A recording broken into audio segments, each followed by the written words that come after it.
Olá, que prazer estar aqui com você, poder compartilhar mais uma palavra do Senhor.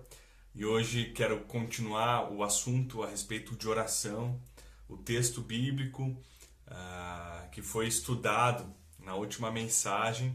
Nós tratamos sobre Mateus capítulo 5, Mateus capítulo 6, dos versículos 5 até o 8. E ali nós aprendemos que Jesus, quando nos ensina a respeito da oração, ele fala do lugar secreto e ele fala que oração é relacionamento com Deus. Mas Jesus não apenas ensinou isso a respeito da oração. Logo na sequência, eu quero ler com você esse texto, ele vai falar a respeito da oração mais conhecida de todo mundo.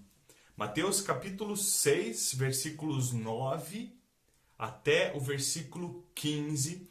E hoje a mensagem está baseada neste texto. Mateus 5, a partir do 9, diz o seguinte, a palavra de Deus. Vocês orem assim. Pai nosso que estás no céu, santificado seja o teu nome.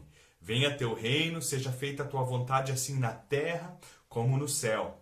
Dá-nos hoje o pão de cada dia. Perdoa as nossas dívidas assim como perdoamos os nossos devedores. E não nos deixes cair em tentação, mas livra-nos do mal, porque teu é o reino, o poder e a glória para sempre. Amém.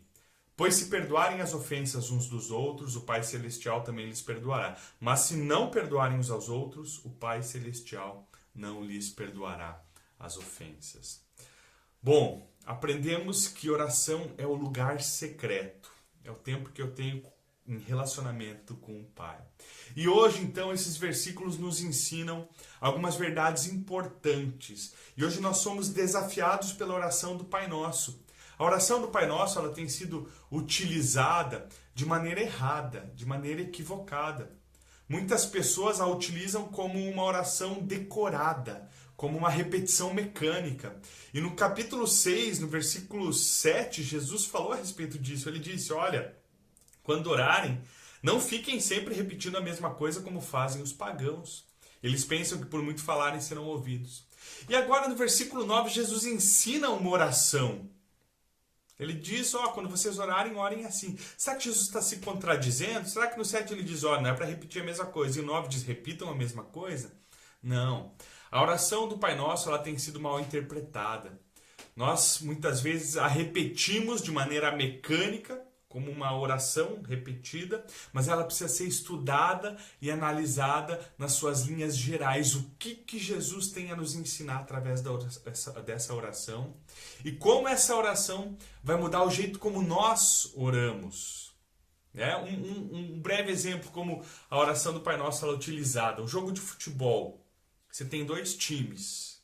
Pode ser jogo de várzea, qualquer jogo. E antes de entrar em campo, a final do campeonato, um dos times está lá no seu vestiário se preparando, eles dão as mãos e eles oram o Pai Nosso juntos. E aí você pode pensar, realmente eles oraram o Pai Nosso? Eles vão entrar em campo e serão vitoriosos. Deus tem que dar a vitória para eles porque eles oraram o Pai Nosso. Aí você descobre que o outro time também fez isso. E os dois times fazem isso no futebol. Para quem Deus vai dar a vitória? Os dois oraram o Pai Nosso? Essa é a oração que Jesus ensinou? Será que algum não orou com tanta fé quanto deveria? Gente, esse é um simples exemplo daquilo que a gente vê no cotidiano de como a oração do Pai Nosso tem sido utilizada. Vamos tentar mergulhar nessa oração e tentar aprender aquilo que Jesus, de fato, quer nos ensinar quando Ele nos ensina a respeito da oração do Pai Nosso. Versículos 9 e 10 dizem o seguinte, vocês orem assim, Pai Nosso que estás no céu, santificado seja o teu nome. Venha o teu reino, seja feita a tua vontade. Sabe qual é a primeira coisa que eu aprendo na oração do Pai Nosso? É que a oração precisa servir para a glória de Deus. A oração precisa servir para a glória de Deus. A gente precisa pensar no reino de Deus. Certa vez, eu vi uma pregação do pastor Francis Chan e ele fez uma pergunta que marcou meu coração. Ele perguntou o seguinte, se tivesse aqui em mãos escritas as tuas últimas orações, pensa aí nas orações da tua última semana. O que você encontraria? Senhor, me dá. Senhor, me abençoa. Senhor, eu quero. Senhor, eu preciso. A minha família, os meus problemas. Senhor, a minha saúde. Meu trabalho.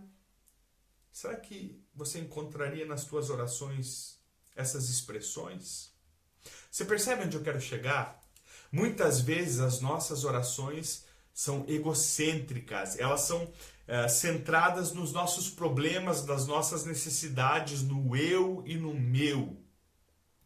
Agora Jesus usa 3 expressões aqui no versículo 9 e no versículo 10 que nos ajudam a pensar a respeito da nossa oração. A oração começa com a glória de Deus. Olha as expressões que Jesus usa. Teu nome, santificado seja o teu nome, venha o teu reino, seja feita a tua vontade. Teu nome, teu reino, tua vontade.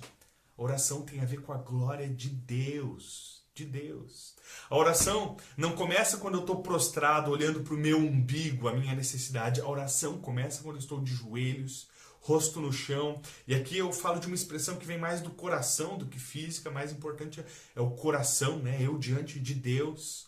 E eu me apresento diante desse Senhor do universo. E essa oração, a minha oração, vai servir para a glória de Deus, desse Deus.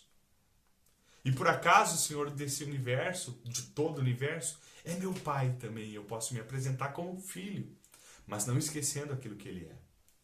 Vamos examinar essas 3 expressões. A primeira delas, Jesus diz, teu nome, santificado seja o teu nome. Né? É uma expressão de exaltação ao nome de Deus, ou seja, aquilo que Deus é. Aquilo que Deus é.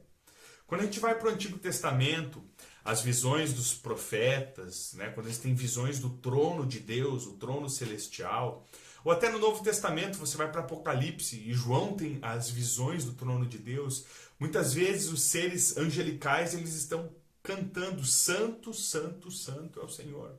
Expressão máxima de santidade, hebraica, 3 vezes, santo, santo, santo. Eles repetem essa expressão de louvor. Existe uma adoração contínua ao nome de Deus, exaltando aquilo que Deus é, quem Deus é.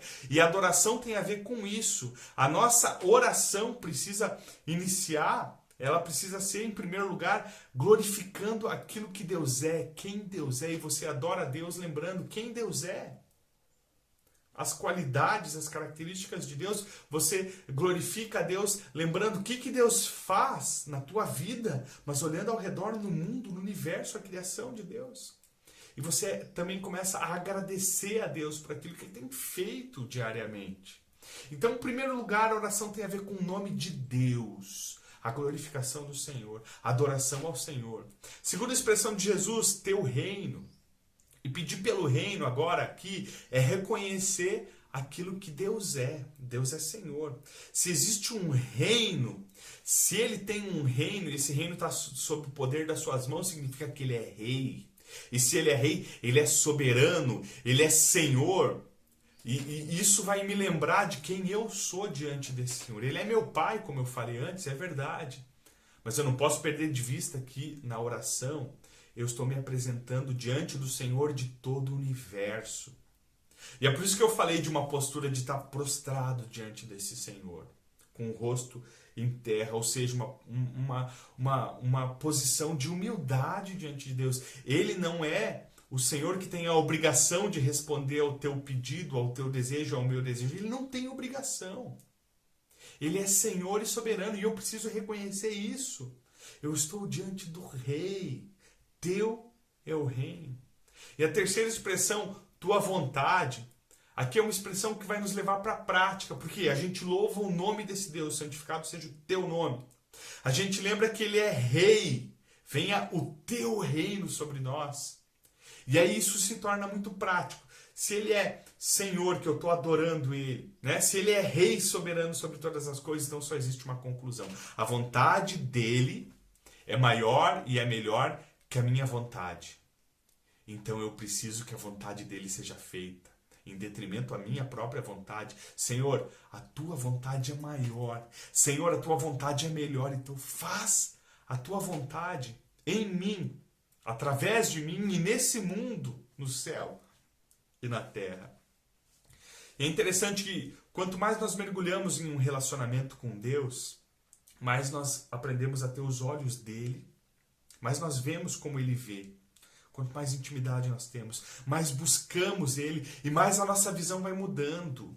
A nossa oração, quando nós mergulhamos em um relacionamento com Deus, ela vai se transformar numa oração para a glória de Deus. Teu nome, teu reino, tua vontade. Nós passamos a olhar para além das quatro paredes da nossa vida, das nossas necessidades, do nosso problema, do nosso ministério. Nós começamos a olhar para aquilo que Deus está fazendo ao redor do mundo. Nós começamos a olhar para aquilo que Deus está fazendo na nossa igreja, na nossa vizinhança, na nossa cidade, no nosso país. Quanto mais o buscamos, mais aptos nos tornamos para fazer essa oração. Senhor, faça a tua vontade. Faça a tua vontade ainda que eu tenha que sofrer. Seja feita a tua vontade, ainda que eu passe por dificuldades, ainda que eu tenha escassez na minha mesa, ainda que eu passe por problemas financeiros, ainda que eu tenha prejuízo, Senhor, a tua vontade é melhor que a minha. É melhor que a minha. Seja feita a tua vontade em mim e através de mim. Segundo aprendizado que nós temos, primeiro, a oração é para a glória de Deus.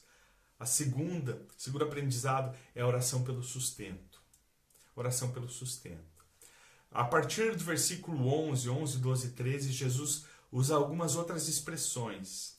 Ele fala de expressões que estão ligadas à nossa necessidade. Né? Ele vai falar, perdoa-nos, né? Dá-nos o pão em primeiro lugar, perdoa-nos as nossas dívidas, né? E livra-nos do mal, não nos deixes cair em tentação, mas livra-nos do mal, ou livrai-nos do mal. Primeira expressão, versículo 11, dá-nos hoje o nosso pão de cada dia. É uma expressão que fala do nosso sustento. Tá? O pão era o alimento do povo judeu na época de Jesus, praticamente do mundo na época de Jesus. E Jesus está falando aqui do sustento, daquilo que a gente precisa para viver. Então nós precisamos aprender a pedir a Deus o sustento de cada dia. E o pão de cada dia significa o sustento de hoje, aquilo que eu preciso nesse momento. Você não precisa pensar literalmente em 24 horas, mas qual é a necessidade da tua família hoje? Qual é a necessidade da tua igreja hoje? Qual é a necessidade do teu coração hoje? É a respeito disso que você vai orar. Você não precisa se preocupar com o que vai surgir amanhã. Qual será a necessidade? Eu não sei. Você não sabe? Não se preocupe com isso. Clame a Deus por hoje. E essa expressão, ela revela uma dependência do Senhor. Uma dependência dele. Por quê? Porque nessa expressão eu estou reconhecendo que eu preciso de Deus para suprir aquilo que a minha família precisa, aquilo que o meu coração precisa, aquilo que no meu trabalho eu preciso, aquilo que a minha igreja precisa, eu preciso de Deus. Ele vai suprir essa necessidade. E eu quero colocar ao lado disso aqui, Jesus está falando a respeito do alimento físico, né? Das nossas necessidades, o pão de cada dia. Eu quero colocar ao lado disso uma outra necessidade. E essa necessidade você vai encontrar lá em João capítulo 6, a partir do versículo 48. João capítulo 6, a partir do 48. Do 48 até o 51, Jesus diz assim, eu sou o pão da vida. Os seus antepassados comeram um maná no deserto, mas morreram. Todavia aqui está o pão que desce do céu, para que não morra quem dele comer.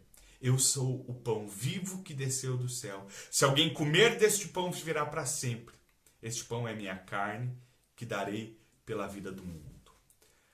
Em uma das suas palavras, das suas conversas, dos seus discursos, Jesus se revela como pão vivo que desceu do céu. E aqui ele faz a seguinte comparação. O pessoal lá no deserto, sob a liderança de Moisés, durante 40 anos, eles comeram do maná.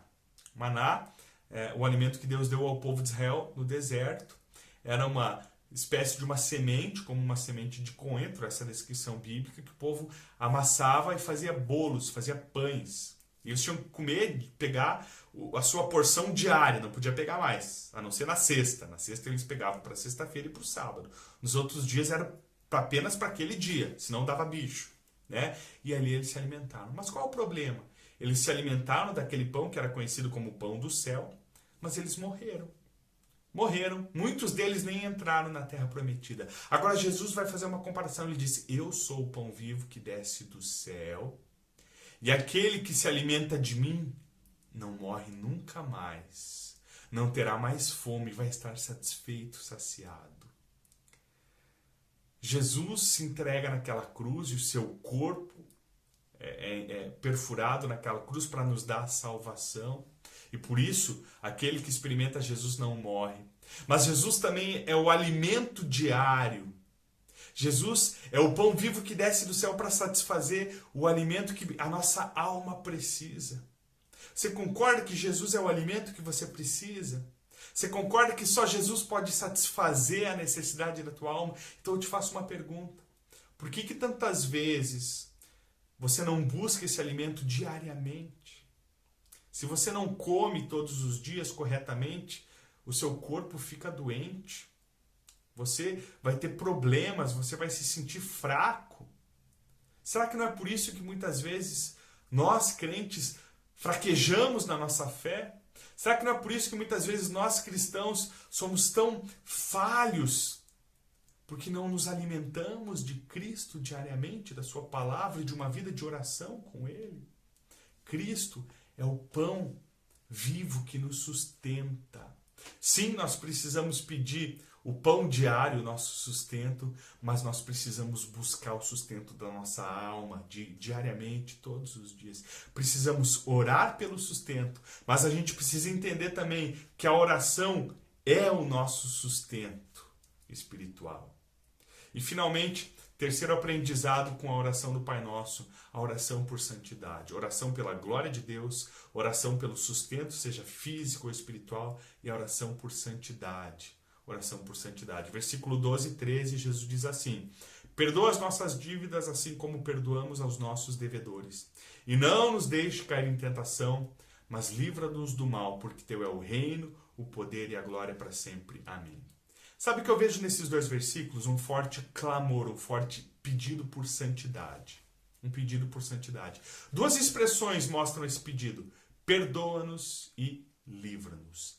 Perdoa-nos e livra-nos. Perdoa-nos, por que isso aqui é um pedido por santidade? Jesus está falando o seguinte: olha, perdoa as nossas dívidas assim como nós perdoamos aos nossos devedores. Então, em primeiro lugar, existe um pedido de perdão. Senhor, eu preciso que tu me perdoe. Mas qual é o padrão desse pedido de perdão? Assim como eu perdoo aquele que me ofendeu, a quem me deve. Então, o pedido de perdão a Deus é um pedido para que eu também aprenda a perdoar. Então, quando eu peço perdão a Deus, eu estou pedindo: Senhor, me ajuda a perdoar também, porque o Senhor é perdoador e eu preciso perdoar. Isso é um pedido por santidade, aprender a perdoar. E o segundo pedido é o livra-me do mal. Não nos deixe cair em tentação.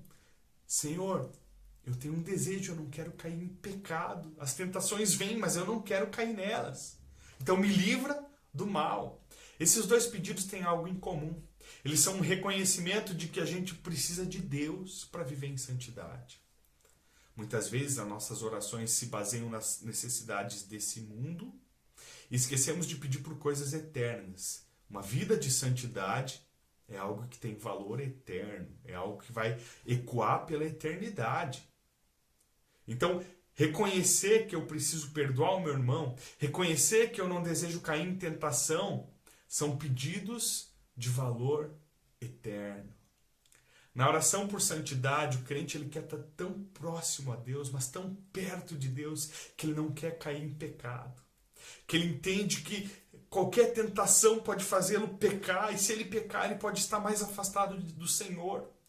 E quando nós vamos nos aproximando de Deus, à medida que nós vamos nos aproximando de Deus em um relacionamento íntimo, a gente entende que nós somos pecadores.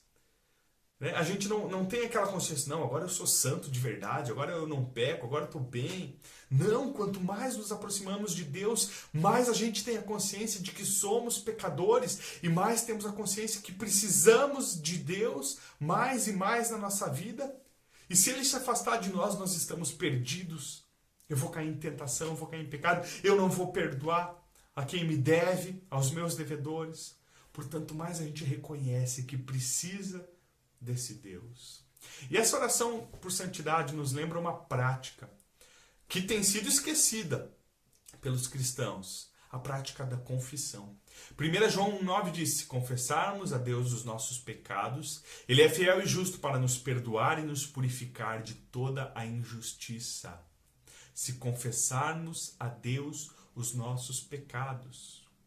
Quando foi a última vez que em oração você pediu para Deus sondar o teu coração? E você se colocou diante de Deus dizendo: Deus, me ajuda a lembrar se existem pecados na minha vida. Senhor Jesus, me perdoa por aquela palavra que eu falei. Senhor Jesus, me perdoa por aquele pensamento. Me perdoa por ter ido àquele lugar e agido daquela forma. Quando é que foi a última vez que você pediu para que o Senhor sondasse o teu coração e fizesse uma faxina na tua alma, né, no teu coração, pediu perdão a Deus pelos pecados, dando nome aos bois. Não dizendo: me perdoa por todos os pecados, amém. Não, dando nome aos pecados. Na oração por santidade, nós reconhecemos que somos pecadores. Precisamos de Deus para sermos santos, para perdoar, para nos livrar do mal, para não deixar que a gente caia em tentação. E confessamos os nossos pecados. Ao finalizar o ensino sobre oração, especialmente sobre a oração do Pai Nosso, Jesus termina o versículo 14 e 15 com uma palavra que parece que está deslocada aqui. Ele diz assim: pois se perdoarem as ofensas uns dos outros, o Pai Celestial também lhes perdoará. Mas se não perdoarem uns aos outros, o Pai Celestial não lhes perdoará as ofensas. Jesus terminou a oração do Pai Nosso com amém, e ele continua o assunto do perdão. Jesus está reforçando essa necessidade de que nós precisamos perdoar. A oração vai nos aproximar de Deus. A proximidade com Deus vai revelar que nós somos pecadores. Quando nós entendemos que somos pecadores, nós compreendemos também que Deus nos perdoou apesar de sermos pecadores. E quando nós compreendemos isso, Deus me perdoa apesar daquilo que eu sou e de quem eu sou. Eu consigo entender, eu tenho a consciência de que se Ele me perdoa, eu também preciso perdoar. Ele me perdoou, eu não tenho outra opção a não ser perdoar. Queridos, estes são alguns textos da Bíblia que falam sobre a importância da oração. A Bíblia tem tantos textos que vão mostrar exemplos de homens que oraram, vão falar a respeito da oração, vão ter orações registradas. Isso mostra o quê? Que para Deus a oração é um tema extremamente importante, embora para muitos cristãos ele tenha se perdido a importância desse assunto. Então eu te pergunto e finalizo essa mensagem com essa pergunta: até quando você vai negligenciar a oração? Até quando o teu tempo com Deus serão migalhas? Migalhas. Lembre-se, oração é o lugar secreto. Oração é o relacionamento com o Pai. Oração é sobre a glória de Deus. Oração é buscar, pedir a Ele pelas nossas necessidades também. Oração é buscar santidade e perdão.